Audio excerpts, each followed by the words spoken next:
ఈరోజు మనం గుంటూరులోని అంబటి రాంబాబు గారి నివాసానికి రావడం జరిగింది. మరి ఇప్పుడు ఈ పరిస్థితుల్లో మనం ఇక్కడికి వచ్చి చూస్తాం.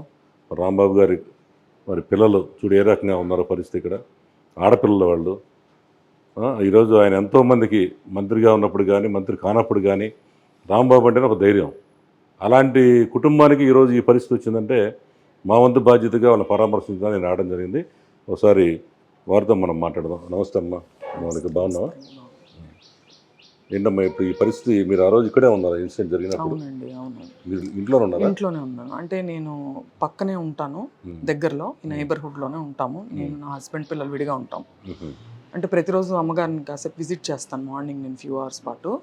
సో ఆ రోజు కూడా యాజ్ యూజువల్గా నేను విజిట్ చేయడం జరిగింది. కాకపోతే ఆ రోజు పరిస్థితులు కొంచెం ఉద్రిక్తంగా ఉన్నాయి అనేది నేను గమనించాను. గమనించి అమ్మగారు ఒక్కటే ఉన్నారు అని చెప్పి నేను తోడుగా ఉండడం జరిగింది. ఇంట్లో మదర్ కూడా ఉన్నారు? మదర్ కూడా ఉన్నారు. మీరు మదర్ ఇద్దరేనా? మదర్ సిస్టర్ సిస్టర్ మా పిల్లలు చిన్నపిల్లలు. అంటే నేను ఆ రోజు ఆఫ్టర్నూనే నేను పిల్లల్ని కూడా తెచ్చేసుకోవడం జరిగింది స్కూల్ నుంచి ఇవన్నీ గమనించి. సో పిల్లలు కూడా మాతోనే ఉన్నారు. మీరు ఇంట్లో ఉన్నప్పుడు డోర్స్ వేసి ఉన్నాయా లేదా డోర్లు పగలగొట్టి వచ్చారు? ఏం జరిగింది? మేము డోర్స్ అన్ని లాక్ చేసుకునే ఉన్నాము. అంటే వాళ్ళు వస్తున్నారని తెలిసిందా మీకు? మేము ఏంటంటే ఇంటి మీదకి వస్తారని మేము అసలు ఎక్స్పెక్ట్ చేయలేదండి. ఎందుకంటే ఎంత జరిగినా అక్కడ ఆఫీస్ మీదకి వెళ్తారు, అక్కడ ఏదైనా క్వశ్చన్ చేస్తారు, నా ప్లకార్డులు పట్టుకొని ఏదైనా అడుగుతారు అని ఆ రకంగానే మేము ఎక్స్పెక్ట్ చేసాం. కాబట్టి మేము వెళ్ళిపోయి ఉండొచ్చు, యాక్చువల్గా మహిళలు లేడీస్ మేము వెళ్ళిపోయి ఉండొచ్చు. ఇలా ఇంత జరుగుతుందని ఊహించుంటే మేము వెళ్ళిపోయేవాళ్ళు.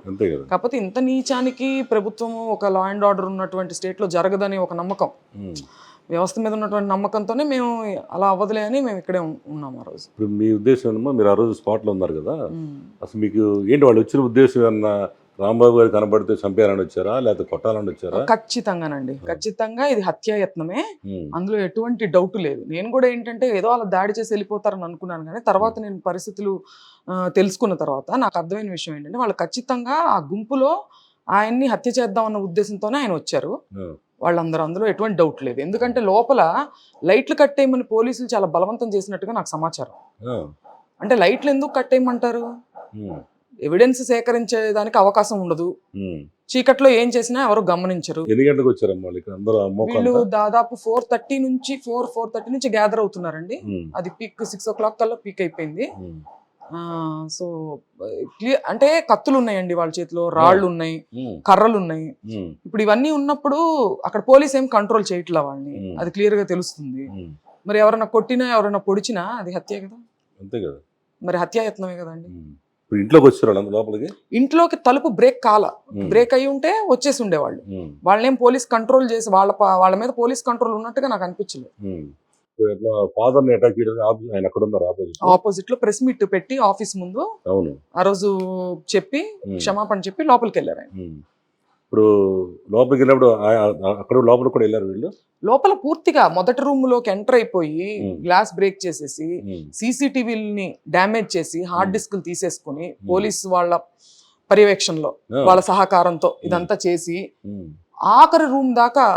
చివరి రూమ్ లోకి ఆయన్ని మన కార్యకర్తలు తీసుకెళ్లిపోవడం జరిగింది, ఆయన ప్రొటెక్ట్ చేయడానికి. రాంబాబు గారు ఆ రూమ్ లోనే ఉన్నారు, ఆయన మనోడు ప్రొటెక్ట్ చేసుకుంటా ఫర్దర్ గా ఇంకొక రూమ్ ఉంది, ఆ రూమ్ లోకి తీసుకెళ్ళడం జరిగింది. ఆ రూమ్ లోకి కూడా వచ్చేసారు. ఆ రూమ్ లో చుట్టూ ఏదో ఒక 10 మంది మన వాళ్ళు, మన మహిళా కార్యకర్తలు కొంతమంది, మన నూర్ ఫాతిమా గారు, వీళ్ళందరూ ఉన్నారు. బట్ కొంతమంది ఉన్నారు కానీ మొత్తం వాళ్ళే ఆయన చుట్టుముట్టారు. ఇప్పుడు సుమారు ఎన్ని గంటలకు వచ్చారు, ఎప్పటి వరకు ఉన్నారు ఇక్కడ వాళ్ళందరూ? దాదాపు 5:30కి బాగా పీక్ లో ఉందండి. అప్పటి నుంచి మొదలుకొని midnight 2:30 వరకు కూడా జరుగుతాయి. 2 గంటల వరకు ఆయన్ని 10:30-11 ప్రాంతాల్లో ఆయన అరెస్ట్ చేసినప్పటికీ దాని తర్వాత కూడా వాళ్ళు దాడులు కొనసాగిస్తానే ఉన్నారు. ఎందుకంటే మన కార్యకర్తలు, మన మహిళలు ఉన్నారు, ఆఫీసు ప్రాపర్టీని నిప్పంటించడం ఇలాంటి అలా 2:30 వరకు అండి. ఇప్పుడు దీని మీద మీరు ఏమైనా పోలీస్ కంప్లైంట్ చేశారమ్మా? మీరు ఈ విషయం మీద ఎవరు చేశారు కంప్లైంట్? కంప్లైంట్ ఇవ్వడం జరిగిందండి. ఆ కంప్లైంట్ డీటెయిల్స్ అన్ని మా హస్బెండ్ తెలుసు, మా మదర్ ఇవ్వడం జరిగింది. ఆ రోజు సెక్యూరిటీ కోసం మేము మా మదర్ ఆ రోజు కూడా ఇమ్మీడియట్ గా కంప్లైంట్ చేయడం కూడా జరిగింది. ఇప్పుడు దీని మీద జగన్ గారు స్పందించారు, నిన్న వారు కూడా ఇక్కడ మీ దగ్గరికి వచ్చారు. మరి ఏంటమ్మా జగన్ గారు ఎట్లా మీకు ఏ రకమైన మీకు ఓదార్చారు, ఎలా ఆయనకి ఏ రకంగా న్యాయం చేయవచ్చు? జగన్ గారు అదే చెప్పారండి, ఇది చాలా అమానుషం ఇలా జరగడం, ఒక లా అండ్ ఆర్డర్ ని బ్రేక్ చేసి ఇలా జరిగింది. మన గవర్నమెంట్ వచ్చినప్పుడు మనం వ్యవస్థల్ని బలోపేతం చేసి లా అండ్ ఆర్డర్ కి లోబడి మనం ఎటువంటి యాక్షన్స్ తీసుకోవాలి, ఎందుకంటే వాళ్ళు చాలా సీరియస్ కేసెస్ కదండి, ఇది attempt to murder, fire set చేయడం, ఇలాంటి కేసెస్ అన్నీ కూడా ఉన్నాయి. సో మనం చేద్దాము దానికి. ఇప్పుడు మీరు మాట్లాడుతూ మన మీడియాలో చూసాను నేను, కులం పేరు చెప్పి బూతులు తిట్టారన్నారు కదా, నిజం అంటారు అది? నిజం కాకపోతే చెప్పాల్సిన అవసరం ఏముందండి, మేము లోపల ఉంటే మాకు వినిపిస్తున్న మాటలు అవి. అంటే కొంతమంది ఏమన్నారంటే కావాలని వైసీపీ పార్టీ కాబట్టి కులం ఎత్తున్నారంటున్నారు. లేదండి, ఇప్పుడు మేమేమి ప్రత్యక్ష రాజకీయాల్లో లేం కదండి, మేమంతా చెప్పేదానికి అబద్ధం చెప్పేదానికి. వాళ్ళు అనుకుంటా వచ్చారు, ఆ మాటలే తిట్టుకుంటా పగలగొట్టారు. అంటే లేడీస్ ఉన్నారని వాళ్ళకి క్లియర్గా అర్థమవుతుంది అక్కడ. దీంట్లోనేమో మనం చూసాం, మన గ్రంథాలయ సంస్థ చైర్మన్ సత్తెనపల్లి, పేరు కూడా నాకు తెలుసు, వందన అనే ఉన్నాను. ఆమె చాలా భారీ ఎత్తున వచ్చి బూతులు తిట్టుకుంటూ వచ్చింది కదా. ఆవిడ నేనేం వాళ్ళు చూడాలండి, వాళ్ళు ఏదైతే ఆవిడ చేసినటువంటి దానికి రియాక్షన్గా ఇది జరిగింది. ఇప్పుడు ఆవిడ ఈయన తిట్టారని వాళ్ళు ఏదైతే ఖండిస్తున్నారో అంతకన్నా ఘోరం ఆవిడ గ్రంథాలయం చైర్మన్ గారంట, మహానుభావురాలు, అంతా గ్రాంధికమే మాట్లాడుతున్నారు. నేనేం చెప్పదలుచుకుంది ఏం లేదండి దాని మీద, మీరే చూడొచ్చు, వీడియో క్లిప్పింగ్స్ చూస్తే మీకు అర్థమవుతుంది. మేము మనకి రాత్రి 2 గంటల వరకు ఉన్నారు కదా, మరి ఈ పరిస్థితుల్లో మరి పోలీసులు ఇంకా అట్లాగే ఉన్నారు, ఇంకా ఎక్కువ మంది వచ్చి కంట్రోల్ చేయాలి కదా? లేదు, అసలు ఉన్న పోలీసులు కూడా అక్కడ మన కార్యకర్తలను కొడుతుంటే, అటాక్ చేస్తుంటే, ఇదేంటండి మీరు చూస్తారని మన వాళ్ళు ప్రశ్నిస్తే, మాకు ఇంకా ఇన్స్ట్రక్షన్ రాలేదండి మిమ్మల్ని ప్రొటెక్ట్ చేయడానికి అంటున్నారంట. తర్వాత అమ్మ మీరు పవన్ కళ్యాణ్ గారిని రిక్వెస్ట్ చేశారు, మరి దాని మీద స్పందన వచ్చిందా? ఎందుకంటే ఎవరు పెళ్లికి వచ్చారు, మీ పెళ్లి, మీ సిస్టర్ పెళ్లికి వచ్చారు, వచ్చి ఆయన కూడా మిమ్మల్ని ఆశీర్వదించి వెళ్ళారు కదా. మరి నువ్వు పవన్ కళ్యాణ్ గారిని రిక్వెస్ట్ చేసావు కదా, అట్నుంచి ఏమైనా స్పందన వచ్చిందా? అంటే నేను చెప్పాలనుకుంది, అంటే నేనేం పర్సనల్ రిక్వెస్ట్ కాదు కదండి ఇది, ఆయన డిప్యూటీ సీఎం గా ఉన్నారు, చంద్రబాబు గారు కూడా సీఎం గా ఉన్నారు, ఇద్దరికి నేను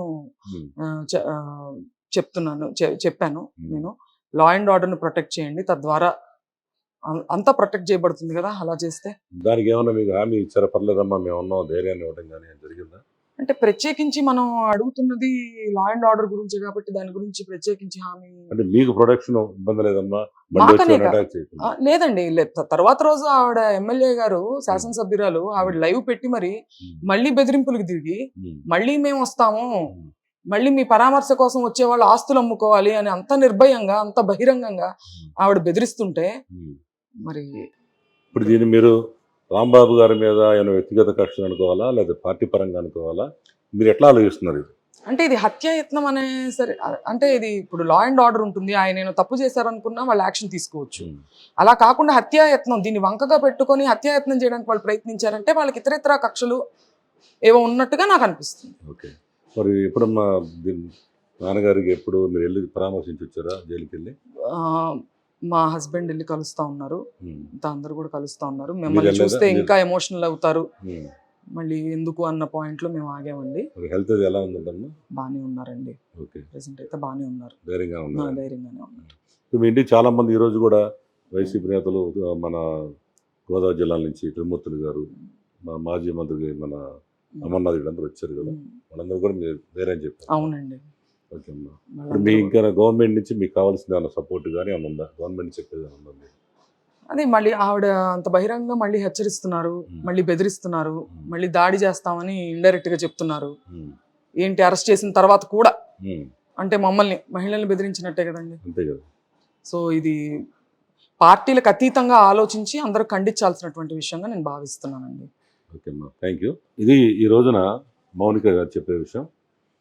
అత్యంత దారుణంగా ఆడపిల్లల ఇంట్లో ఉన్న కొన్ని వేలాది మంది రౌడీలు, బాగా తాగిన వాళ్ళు, మేము కూడా విజువల్స్ చూసాం ఆ రోజున. మరి ఇంత దారుణంగా ఒక పట్టపగలు నడిబొడ్డున రాజధాని, మనం ఓ పక్కన అమరావతి డెవలప్మెంట్ అంటూ ప్రభుత్వం చేస్తుంది, దావోస్ పై కూడా వేల కోట్ల రూపాయలు వస్తున్నాయని చెబుతున్నారు. ఈ రకంగా ఒక మాజీ మంత్రి ఇంటి మీదే భయంకరమైన దాడి అయితే ఎలా పెట్టుబడులు వస్తాయి? చంద్రబాబు నాయుడు గారు సీనియర్ కాబట్టి మీ నాయకులకి మీరు చెప్పాల్సిన అవసరం ఎంతనా ఉంది. మరొకటి చెప్పేది ఏంటంటే, మాకు వైసీపీకి మాకు ఎలాంటి సంబంధం లేదు. ముఖ్యమైన సూచన ఏంటంటే, రాంబాబు గారు వైసీపీ పార్టీలో ఏ స్థాయిలో ఉన్నారో మీకు తెలుసు. ఆయనకి ఎవరే అవసరం వచ్చినా ఆయన ముందుంటున్నాడు. మరి వైసీపీ పార్టీ వాళ్ళకి కూడా నేను చెప్తున్నాను, ఇప్పుడు యాజ్ ఏ మీడియా పర్సన్గా, కులపరంగా 7 గంటలు 8 గంటల సేపు వీళ్ళ ఇంటి మీద దాడి జరుగుతుంటే మరి ఇక్కడ వైసీపీ పార్టీ వాళ్ళు చాలామంది ఉన్నారు కదండి. అప్పిరెడ్డి గారు, సుబ్బారెడ్డి గారు, వెంకటరెడ్డి గారు రాష్ట్రం మొత్తంలో ఎంతసేపు పట్టుద్దండి? అందరూ రావద్దు, ఇక్కడ మీరు రావాల్సిన బాధ్యత మీకు కూడా ఉందిగా. మీ పార్టీలో అంత నమ్మకంగా రాజశేఖర రెడ్డి గారిని అప్పటి నుంచి ఈనాడు వరకు ఆయన అంటిపెట్టుకున్నాడు. ఆయన ఇంటి మీద 7-8 గంటలు స్వైర విహారం చేస్తుంటే లైవ్లో అందరూ చూస్తుంటే మీరందరూ ఏం చేస్తున్నారు చెప్పండి. కాబట్టి వైసీపీ పార్టీ వారు కూడా చెబుతున్నారు, మీరు కూడా స్పందించాల్సిన అవసరం ఉంది. ఎందుకు రాలేదు మీరు? చుట్టుపక్కల ఎంతమంది ఉన్నారండి వైసీపీ వాళ్ళు?